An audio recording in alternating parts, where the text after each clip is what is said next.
Oke.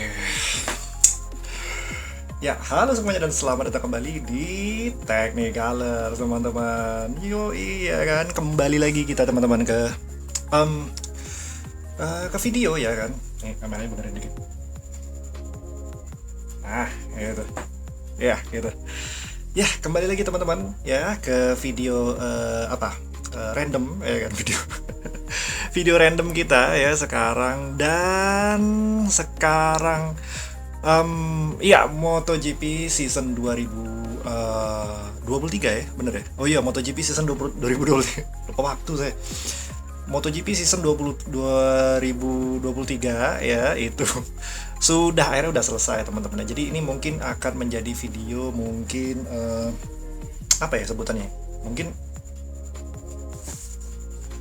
mungkin video recap kali ya, atau recap atau mungkin konklusi atau kesimpulan dari kemarin ada GP Valencia ya kan. Jadi kita akan bikin konklusi mungkin ya, bikin bukan reaction juga tapi mungkin pendapat lah gitu ya kan, menurut saya gitu ya kan, karena kemarin mungkin bagi teman-teman yang nonton ya, itu banyak banget kejadian-kejadian yang sangat-sangat luar biasa di sirkuit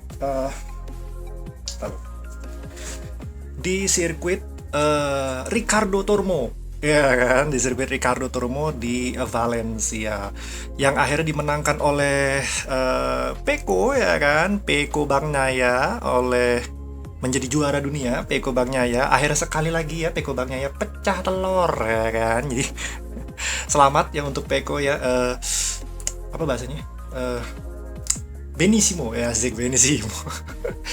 Jadi selamat ya, grande tutti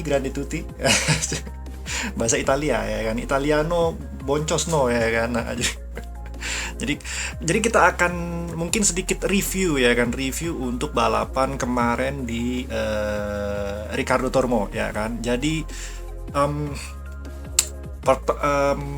ini ya, balapan tahun ini mungkin sangat-sangat luar biasa sekali ya. Jadi benar-benar pada akhir balapan kemarin itu benar-benar Martin versus Peko, dan kita bisa lihat kemarin selama hampir mungkin 5 atau 4 seri ke belakang itu Jorge Martin tuh benar-benar sangat-sangat menjadi pembalap yang luar biasa ini ya, luar biasa ngoyo ya kan. Mulai dari Mandalika dia bikin kesalahan. Sebenarnya mulai dari ini sih, mulai dari Red Bull Ring ya, Red Bull Ring, tapi yang saya ingat kemarin itu justru sebenarnya dari apa namanya, dari boot dari boot international circuit di India ya. Jadi di situ entah kenapa tuh Jorge Martin tuh benar-benar kena sorot banget ya, disorot banget. Ini perebutan gelar juara nih, udah selisih tinggal 13 ya kan, selisih 12 poin, tiba-tiba panjang lagi jadi 20 poin selisihnya kan, gitu-gitu. Nah, itu dia teman-teman. Jadi banyak banget kemarin pada saat Ricardo Tormo kemarin. Nah, ini mungkin kalau review atau recapnya ya, kita nggak akan ngomongin secara secara sepenuhnya, karena ada sprint kan di hari Sabtu, dan sprint itu saya nggak ambil ya, karena rekamannya udah hilang.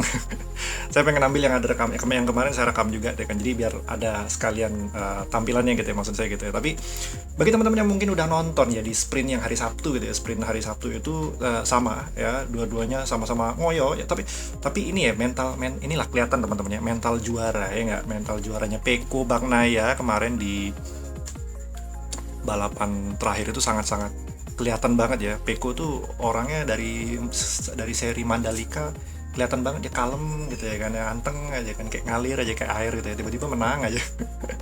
Tiba-tiba finish aja gitu, karena jadi Peko Bagnaia tuh kayak gitu. Gitu teman-teman ya. Jadi kita ntar, saya pengen lihat di sini. Nah, sini. Nah, ini ada videonya di sini, nanti mungkin saya tampilin di ini ya teman-teman ya, di di footage-nya di situ ya. Sambil ngopi teman-teman ya, ngobrol malam aja kita ngobrol ya kan. Iya. Ya, ini kebetulan saya rekaman ini sekitar jam 10 malam ya. Jadi habis habis ada kerjaan juga nih, lagi habis sibuk. Ngopi deh teman-teman, ngopi dikit-dikit ya, ngopi ada kerjaan malam dikit. Jadi Ini sekitar tanggal berapa nih? Tanggal 29 November ya. Jadi ini video ini dibuat ini sekitar tanggal 29 November tahun 2023 ya, jam 10 malam ya kan. Jadi sini kita sekalian nge-review ya kan, nge-recap kejadian yang terjadi di balapan kemarin di Valencia Ricardo Tormo. Ini bagian balap ya, bukan sprint ya. Sprint hari Sabtu ya. Jadi gitu. Jadi pada saat di lap pertama ya kan, ntar lu. Oke. Nah, ini pada saat di start ya kan, lap pertama itu kita bisa lihat ada Pecco duluan langsung. Pecco langsung nyodok bagian depan teman-teman. Nah ini keren banget nih, Pecco langsung ada Martin posisi kedua ya kan. Nah di sini ada satu yang keren teman-teman, yaitu adalah 2 KTM. Ini KTM nih 2 nih. Jadi Red Bull KTM nyodok nih dua-duanya kan, Jack Miller sama si Brad Binder ya kan. Nah tapi pada saat di tikungan keempat atau ketiga tadi ada insiden ya kan. Insiden yaitu kalau nggak salah Bezzecchi ya, kalau nggak salah ya. Ya Marco Bezzecchi, bener ada Marco Bezzecchi kecelakaan di lap pertama, masih di tikungan keempat ya kan, langsung tutup ya dah ada kan Marco Bezzecchi ya kan. Dan ini loh bener-bener seru banget kemarin, dan itu kita bisa sampai nahan nafas ya nontonnya kemarin karena bagi yang tahu gitu ya, bagi yang bener-bener udah merhatiin ya dari MotoGP udah 1 season ini, itu bener-bener motor Ducati teman-teman, Ducati KTM ya kan, Ducati KTM Aprilia ya, itu kesetanan semuanya gitu ya, bener-bener kesetanan semua. Jadi di sini pada saat di bagian balapan terakhir ini bener-bener tempur habis-habisan bener mereka tuh kemarin gitu. Nah ini jadi gitu teman-teman ya. Jadi jadi pada saat kalau nggak salah di sini ada Brad Binder ya, Brad Binder juga di situ jadi pemimpin juga. Sebenarnya Brad Binder juga sempat jadi pemimpin ya di balapan Ricardo Tormo ini. Tapi yang paling menjadi highlight kemarin itu adalah kecelakaannya si Jorge Martin ya kan. Itu kesian banget jujur ya teman-teman ya, Jorge Martin kecelakaan di kalau nggak salah di lap keberapa ya. Kalau nggak salah Jorge Martin itu kecelakaan di bukan kecelakaan teman-teman, sebelumnya ada juga nih kejadian Jorge Martin nih. Jadi Jorge Martin itu kalau nggak salah di sekitar lap ketiga ya, kalau nggak salah ya, di lap ketiga itu nanti mungkin kalau saya kasih ya ini videonya gitu. Jadi lap ketiga itu Jorge Martin tiba-tiba overshoot ya kan, tiba-tiba udah overshoot. Ntar di sebelah mana ya. Jadi Jorge Martin di lap ketiga tiba-tiba dia overshoot, ketinggal di tikungan pertama bener-bener di tikungan pertama itu dia tiba-tiba overshoot. Nggak tahu kenapa ya, mungkin ini kali ya, mungkin entah kesedot dari ini ya, ruang vakum di belakang ya, karena itulah MotoGP sekarang ya, udah pakai sayap-sayap itu jadi kayak ada turbulence di bagian belakangnya. Jadi nih Martin tiba-tiba overshoot ya kan. Dia dari yang posisi 2 jadi posisi ke-8 kalau nggak salah. Nah iya, ini posisi ke-8 ya kan, karena terlalu ngoyo teman-teman. Memang Jorge Martin memang pada saat dia udah 3 seri terakhir ya, itu bener-bener kayak panik gitu loh, kayak gestur body language-nya juga bahasa tubuhnya juga sangat-sangat kayak kelihatan stres gitu ya kan ya, karena biasalah anak baru ya kan. Pramak teman-teman, Prima Pramak ya kan, tim satelit di seluruh dunia, gila nggak coba ya. Tapi kalau Pecco Bagnaia ya anteng-anteng aja lah gitu kan ya, gua udah juara dunia juga ya kan, istilahnya gitu. Jadi di lap ketiga ya si Jorge Martin tiba-tiba overshoot, dan itu akhirnya menurunkan dia dari posisi kedua jadi posisi ke-8 di belakang Alex Marquez ya kemarin itu ya. Setelah dia sudah turun posisi, lalu selisih poinnya jadi kelihatan itu kan. Di situ ada, kalau nggak salah ada ini juga kan, ada live point ya, live pointnya. Jadi pada saat dia turun tuh jadi sekitar selisih 31 jadinya 31 poin teman-teman gitu. Jadi overshoot, nih overshoot ya set gitu kan, kesedot di bagian belakang. Entah kesedot entah nggak fokus ya sebenarnya ini si Jorge Martin gitu sebenarnya, karena emang masih ya itulah Italia versus Spanyol ya kan. Dulu juga sebenarnya sama teman-teman, Jorge Lorenzo sama Valentino Rossi juga sama gitu kan. Jorge Lorenzo itu kan lebih emosional gitu ya, balap Spanyol gitu ya. Balap Spanyol itu dan akhirnya diteruskan lagi balapan karena Jorge Martin mundur. Akhirnya si Brad Binder, nah ini nih KTM nih keren ya kan, Brad Binder sama Jack Miller maju teman-teman. Jadi ada sekitar 10 1, 2, 3, 4, 5, 6, 7 pembalap di depan itu tempel-tempelan semuanya, sodok-sodokan semuanya. Gitu teman-teman ya. Jadi sodok-sodokan dan ntar lo. Oh iya iya iya. Jadi gitu, jadi sodok-sodokan di bagian depan ya kan, ini tempel-tempelan. Alex Marquez pun juga, dan Maverick Viñales teman-teman. Maverick Viñales itu kemarin defender yang sangat-sangat baik sekali, itu kelihatan banget dia ngedefense sampai ada satu momen teman-teman ada satu momen dia sama Jorge Martin juga itu tempel-tempelan susulan teman-teman, susulan bener. Jadi dibalas lah, kalau nggak salah di lap sekitar lap 4 lap 5 lah gitu ya kalau nggak salah ya, nanti saya kasih footage nanti. Jadi tempel-tempelan keluar masuk tikungan tuh bener-bener harus ini harus ini orang harus bener-bener ngoyo gitu kan. Jorge Martin juga panas ya kan, mungkin gara-gara overshoot, dan juga si Maverick Viñalesnya juga defender yang baik gitu ya kan gitu. Jadi lalu diteruskan, dan pada akhirnya pun ada di momen kita masuk ke, kalau nggak salah, nah ini juga nih pada akhirnya kan. Jadi untuk urutan crash juga nih kan ya, ada banyak sebenarnya di balapan kemarin tuh, ada crash, ada banyak yang dari awalnya Bezzecchi, terus Bastianini ya kan, ada Bastianini juga, terus ada Augusto Fernandez, ada Marc Marquez ya kan. Nah Marc Marquez nih, nah mungkin kita akan sedikit ngeliat ya, nge-review di bagian Marc Marquez, dimana Marc Marquez itu kecelakaan bareng si Jorge Martin gitu. Nah kalau nggak salah itu ada di sekitar lap ke 5 apa lap ke 6 gitu pokoknya gitu. Nah, sekitar lap ke-5 apa lap ke-6. Coba kita lihat di sini.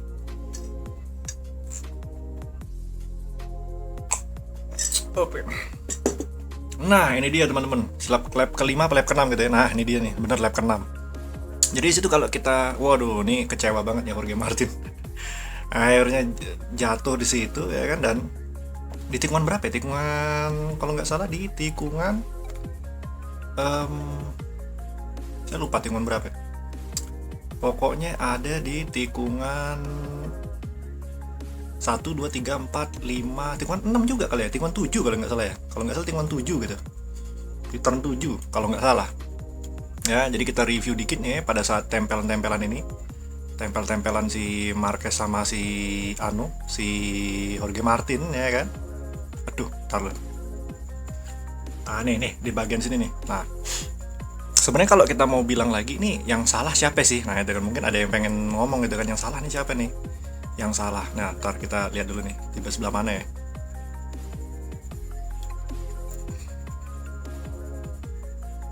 Ntar, waduh, Jorge Martin udah nangis teman-teman di ini kan. Nah ini dia nih teman-teman. Nah kita masukin ke sini ya. Nah ini.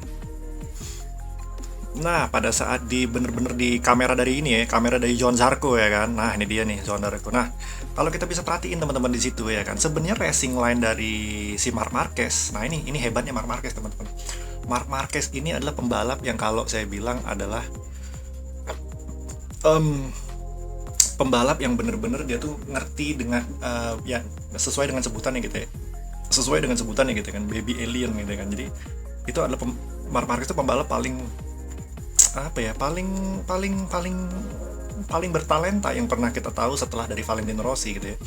Karena kenapa, kalau kita perhatiin dari sini ya, jadi pada saat tikungan itu Marc Marquez sebenarnya udah di line yang benar, karena kan perhatiin motor yang di belakang gitu ya kan, perhatiin motor yang belakang itu kan ada si siapa tuh, si Viñales sama si Alex Marquez tuh. Nah Alex Marquez semuanya kan di sisi sebelah kanan ya dari kameranya Johann Zarco gitu ya, bener. Nah biasa ini si Jorge Martin ya emang sebenarnya nyodok, bisa aja sebenarnya dia nyodok dari situ, cuman karena mungkin nggak terlalu clear dan karena terlalu nafsu ya kan, disodok di situ. Marquez udah bener di sini, Martin yang tiba-tiba nyodok dari dalam banget dan dia harus melebar dikit kan. Nah masalahnya di sini dia nyangkut di bagian buritannya si Marc Marquez gitu kan. Akhirnya kelempar lah ya Marc Marquez, kelempar dan backflip gitu ya kan, langsung jungkir balik dia masuk ke gravel semua gitu ya kan ya. Jadi sebenarnya di sini karena apa? Karena Marc Marquez itu adalah pembalap yang dari dulu emang sangat-sangat luar biasa sekali untuk mengkoreksi teman-teman. Jadi kalau Marc Marquez itu kalau teman-teman perhatikan ya, dia tuh dari sisi luar, kalau dia mau masuk lagi ke dalam tikungan itu dia sangat cepat. Karena kenapa? Pembalap MotoGP itu kan ada banyak gaya ya kan. Aduh, sorry.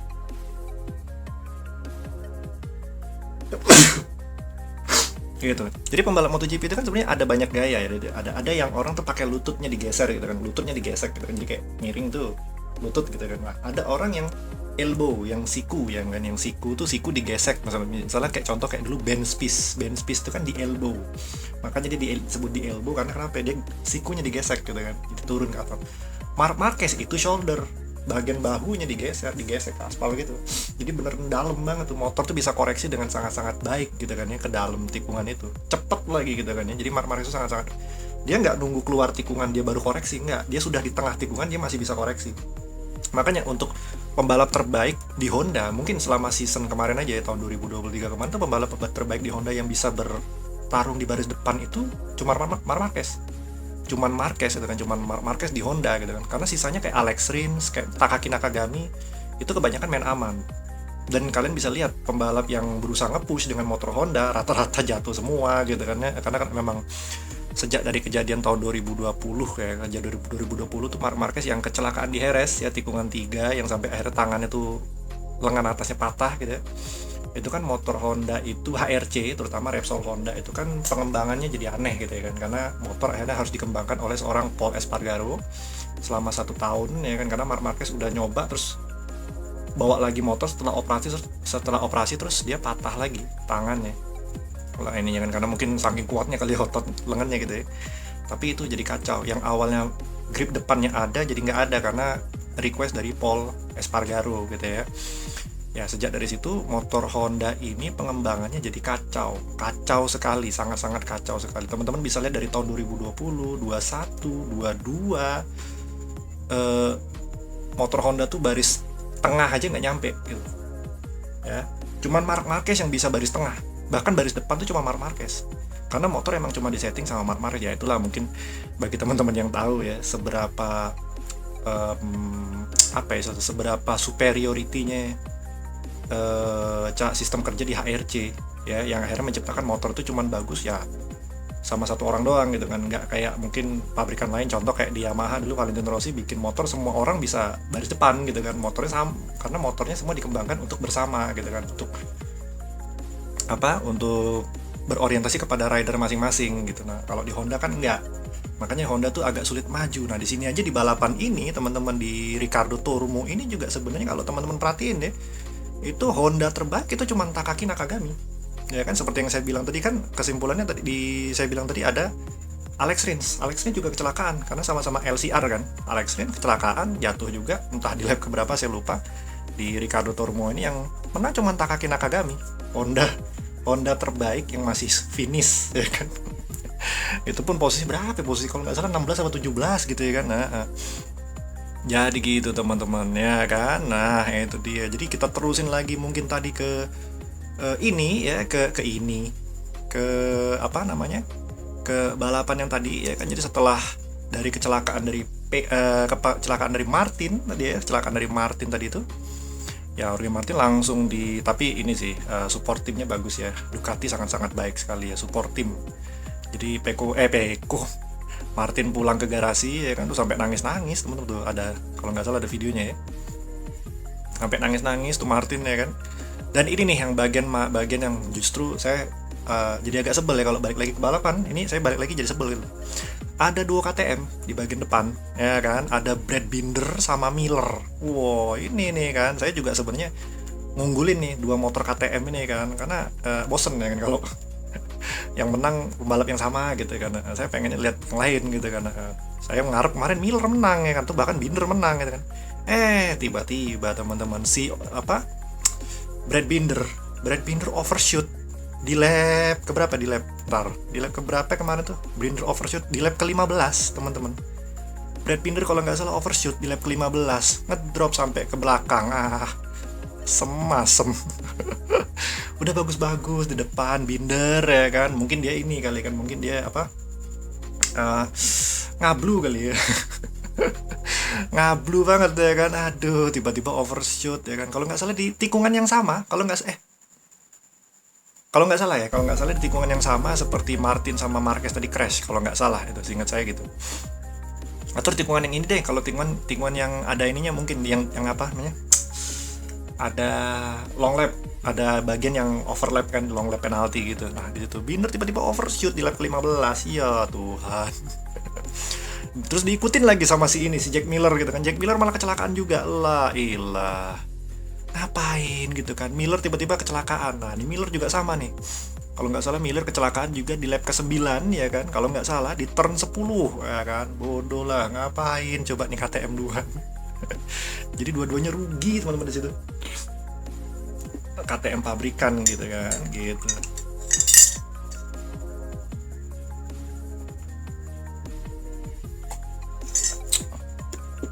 Gitu teman-teman ya. KTM pabrikan jatuh semua ya kan. Aduh, ngapain coba deh. Dan akhirnya ya itu dia teman-teman ya. Peko akhirnya melenggang buana ya kan, melenggang banget ya ke finish. Tapi enggak ada satu lagi kejadian sebenarnya yang ini yang bagian terakhir bener-bener ya, kalau nggak salah di bagian apa namanya, bener-bener di bagian akhir dari mau di ujung balapan ya kalau nggak salah ya. Ntar ada nggak di ujung balapan? Di ujung balapan mau finish. Mau finish nih. Jadi sekitar 3 atau 2 lap lagi teman-teman. Peko ini malah dapat perlawanan dari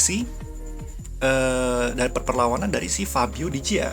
Wow, Fabio Di Giannantonio teman-teman. Nah, ini lucu ya, ini lucu. Ini pembalap sebenarnya dari kan ini kan motornya motor Gresini ya kan, motor apa namanya, Ducati Gresini ya kan, yang bakal dipakai sama Marc Marquez ya kan, Joey. Nah, ini nanti kita bahas dikit ya. Marc Marquez pindah ke Gresini ya kan. Jadi motor yang dipakai si pembalap ya ini, si Di Gia, Fabio Di Gia ini kan sama-sama dari Italia juga ya, Fabio Di Giannantonio ya kan. Dan sponsornya juga sponsor Indonesia lagi kan, ada Antangin ya kan, Indo Pride ya kan. Tapi ini teman-teman bener-bener ini entah mungkin karena motornya bagus, tapi inilah yang dari dulu tuh dulu sempet diaplikasiin sama Yamaha pada saat sama Valentino Rossi dulu. Jadi semua pembalap itu bisa maju teman-teman ya. Ini bahkan mohon maaf ya, bukan gimana-gimana, Fabio Di Gia ini sebenarnya saya juga nggak ngitung dari awal. Ini orang cuman anak baru yang sama kayak kalau zaman dulu tuh ada namanya tuh pembalap misalnya kayak Karel Abraham gitu kan. Kalau zaman dulu kan ada Randy Depuniet ya kan, ada siapa lagi yang zaman-zaman dulu. Ini di sini kan ada juga nih namanya Alex Espargaro kan. Saya tuh nggak ngitung kalau dia tuh bakal jadi pembalap baris depan gitu ya kan ya. Cuman pembalap inilah baris tengah lah gitu, penghiburnya gitu kan ya. Tapi ternyata maju teman-teman, sangat-sangat luar biasa sekali maju. Dan kemarin pada saat di Qatar, di Lusail Qatar balapan malam itu, Di Gia tuh posisi pertama, finish posisi pertama. Dia bener-bener tukang ngobrak-abrik baris depan. Nggak ada yang nyangka banget bahwa Di Gia akan maju sekencang itu ya kan, dengan motor yang kalau nggak salah, saya nggak tahu ya kalau Gresini ini motor tahun berapa saya kurang tahu. Apakah motor tahun 2023 atau 2022 gitu. Karena kan ada perbedaan teman-teman antara tim satelit sama tim pabrikan gitu kan. Nah, kadang tuh ada motor yang pembalapnya dikasih motor pabrikan. Kenapa? Karena supaya dapat input masukan. Nah, jadi ada yang ada tim yang motor itu motor sewaan aja dari tahun lalu gitu kan. Jadi motor 2022. Ya, tapi sama aja kalau memang motor juga powernya atau konfigurasi atau pengendaliannya, handlingnya juga enak ya, maju-maju aja. Contohnya kan Marco Bezzecchi di ada seri sebelumnya, kalau nggak salah dia naik podium juga ya. Marco Bezzecchi motor dari Muni VR46 dari timnya Valentino Rossi kan, yang kuning itu kan pernah naik podium tuh. Nah, ininya pembalapnya kan saya lupa, Bezzecchi atau Marini gitu kalau nggak salah gitu ya. Gitu. Jadi tuh dapat balik lagi dapat gempuran dari Di Gia ya kan, sampai itu knalpotnya keluar asap. Sampai motornya sampai keluar asap teman-teman. Kalau nggak salah ada tikungan tertentu sampai keluar asap deh.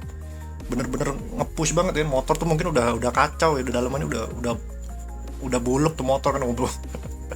Iya, jadi udah ini kan, udah capek tuh motor, tapi masih di-push juga. Tapi masih di-push juga sama Fabio Di Gia ya kan. Itu. Jadi ini cukup mengejutkan juga ya. Jadi Fabio Di Gia itu nanti akan pindah ke timnya Valentino Rossi. Nah, ini juga baru inget nih, timnya Valentino Rossi di tahun 2024 nanti dia dapat sponsor baru. Saya nggak tahu berapa nilai kontraknya, tapi kalau memang uangnya besar, namanya pasti ada Pertamina Lubricant, Pertamina Lubricant. Jadi pelumas Pertamina. Nggak tahu kalau namanya berubah ya. Kan sekarang namanya Muni kan. Muni itu kan kayak bank lah, bank di Italia gitu kan. Gitu. Ya. Dan jangan lupa ya teman-teman ya. Jadi Pecco Bagnaia ini adalah pembalap yang pada akhirnya juga memecahkan kutukan ya kan, kutukan nomor 1. Nah, jadi kalau di MotoGP itu teman-teman ada isu ya kan. Isu dimana orang kalau udah pakai nomor 1 di motornya itu nggak akan juara dunia lagi di next seasonnya gitu kan, karena mungkin akan direbut. Tapi Pecco akhirnya memecahkan kebuntuan itu gitu, karena memecahkan kutukan ya kan. Sekarang dia nomor 1, juara 1 lagi dan juara dunia lagi gitu kan. Gitu. Jadi selamat ya untuk Pecco Bagnaia. Dan di sini kita mau cari siapa lagi? Mungkin cari motor Yamaha ya kan. Untuk Morbidelli dan juga Fabio Quartararo, ya gitulah apa adanya ya, di posisi ke-8 dan juga di posisi ke-11 ya untuk Quartararo ya kan, posisi 11. Ya kasihan yang lihat motor motor Jepang sekarang tuh kasihan banget. Jadi Nakagami mungkin cuma di posisi 15 ya kan, Quartararo cuma di posisi 11 ya kan, Morbidelli cuma posisi 8 gitu ya kan. Sangat-sangat ini banget, sangat-sangat jomplang ya kan. Dan mungkin tahun depan bakal ada konsesi untuk mereka-mereka ini, karena pembalap-pembalap Jepang ini kayaknya kesulitan semua ya kan. Dan juga jangan lupa teman-teman, ini karena nyambung juga ya ke balapan yang bakal terjadi nanti. Bukan balapan, tes pramusim ya kan, tes pramusim. Nah, kemarin ini kan video ini dibuat kan sekitar hari Rabu ya, hari Rabu. Nah, berarti hari Rabu Selasa sih pokoknya gitu, tanggal 29 gitu ya. Tes pramusim kan kemarin udah mulai tuh, sekitar hari Senin atau hari Selasa gitu pokoknya itu tes pramusim. Ada Alex Rins dipindah ke Yamaha. Nah, itu jadi berdampingan sama Fabio Quartararo. Nah, Alex Rins ini kan dulu kemarin pernah pakai motor inline 4 juga, yang mesinnya konfigurasi inline 4, motor Suzuki gitu kan. Sampai akhirnya juara dunia dong ya kan. Akhirnya dikembangin sama Alex Rins. Joan Mir-nya juara dunia gitu ya.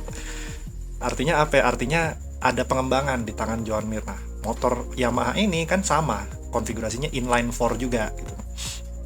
Nah, jadi apakah istilah kasar itu, apakah nanti di bawah tangannya Alex Rins ini motor Yamaha itu ininya inputnya bisa bikin Yamaha bisa maju ke depan? Nah, itu jadi pertanyaan teman-teman. Udah ada footage-nya udah ada, video-videonya udah ada semua. Jadi tes pramusim kemarin itu sudah semua video dan rekaman ininya, siarannya udah ada kan. Jadi udah livery baru, nomor baru, seragam baru gitu ya kan ya. Marc Marquez pun juga sama. Marc Marquez itu pindah ke Gresini ya kan, menggunakan motor Ducati, jadi bye Honda ya kan. Dan yang menggantikan Marc Marquez di ini siapa?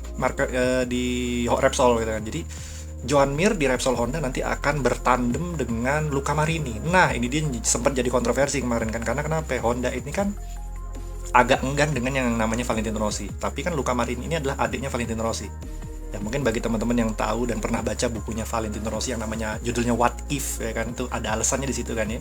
Kenapa Rossi nggak mau lagi berkontak dengan HRC gitu ya kan, karena ada selek di bagian internalnya. Tapi sekarang Luca Marini ada di tim HRC ya kan, udah ada di motor Repsol Honda. Nah, kurang tahu nih gimana nih gitu kan. Nah, karena Luca Marini ini kabarnya adalah orang yang sangat-sangat kalkulatif sekali untuk ngebangun motor.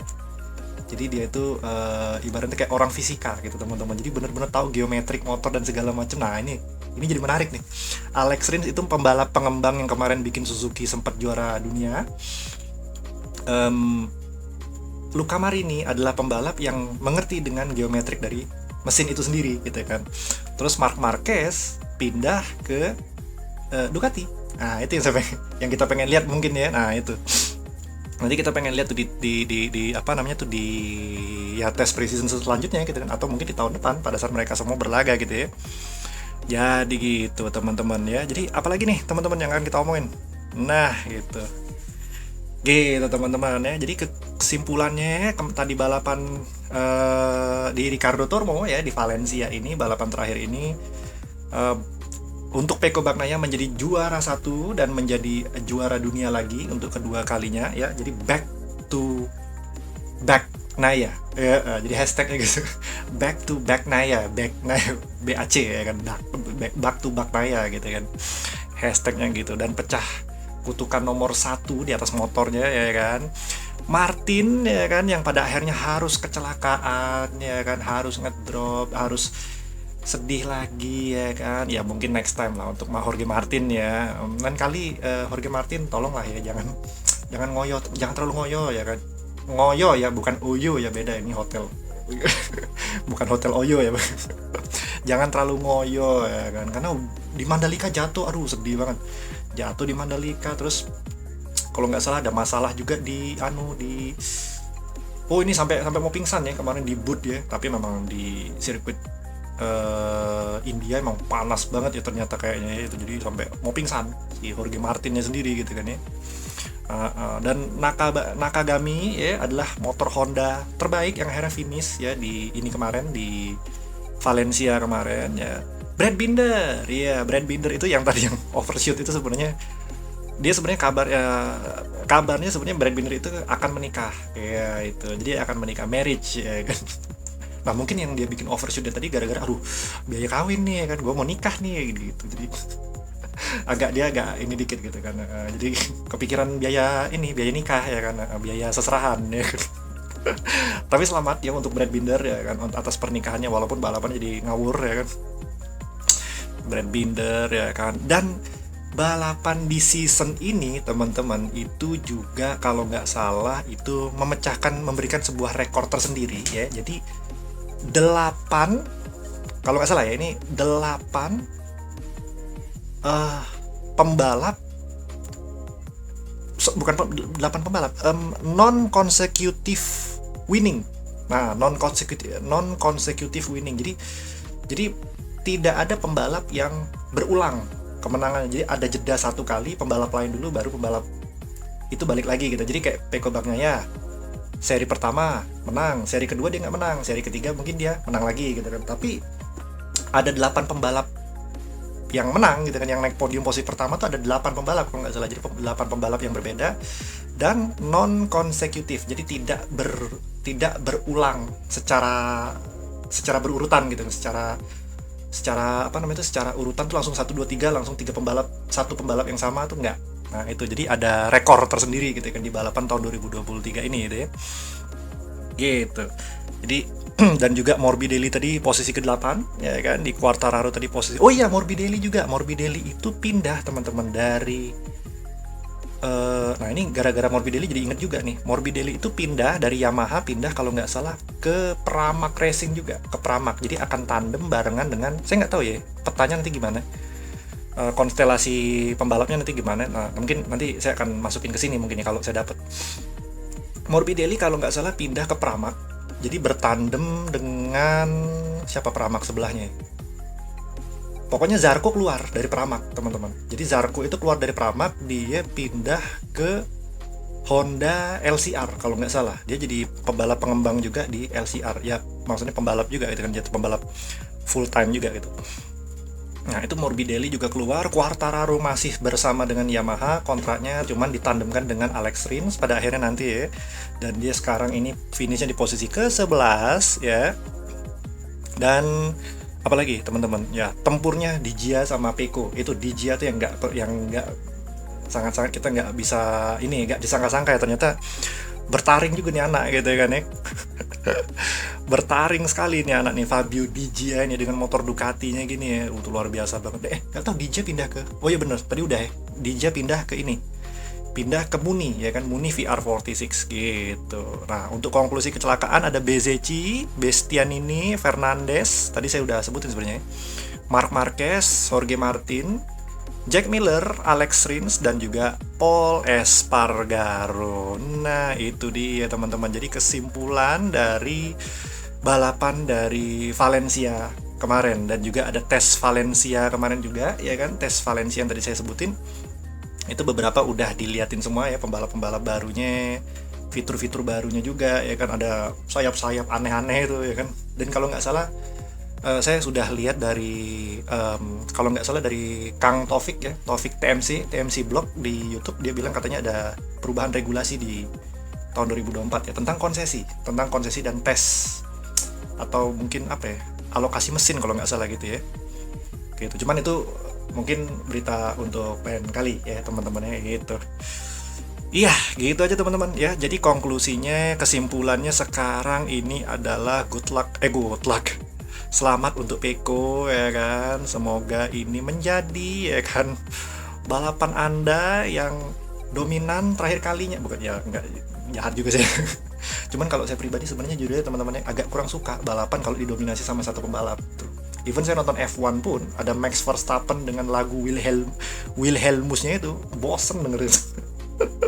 Bosen banget ya kan dengerin gitu kan. Nah, jadi harus variatif kalau saya bilang gitu kan. Semoga, dan saya pengen lihat Yamaha ya kan. Saya kan Yamaha Yamaha ya kan. Yamaha, apa kabar Yamaha?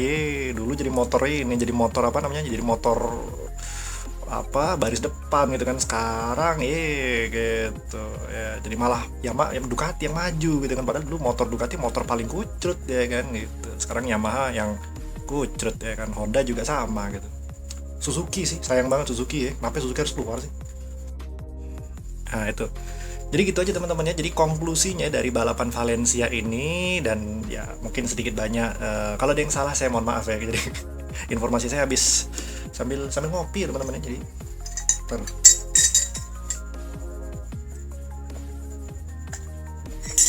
jadi kalau hampir setengah ngablu ya kan, kayak Brad Binder sama Jack Miller tadi ya, udah di depan jatuh ya kan.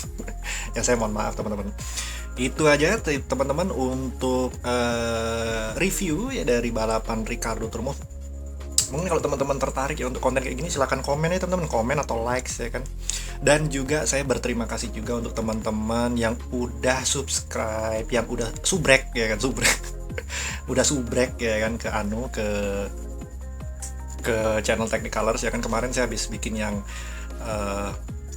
review mobil Toyota Avanza itu, jadi banyak banget ya. Nanti saya coba bikin lagi lah yang lain ya kalau memang rezeki ya teman-teman ya.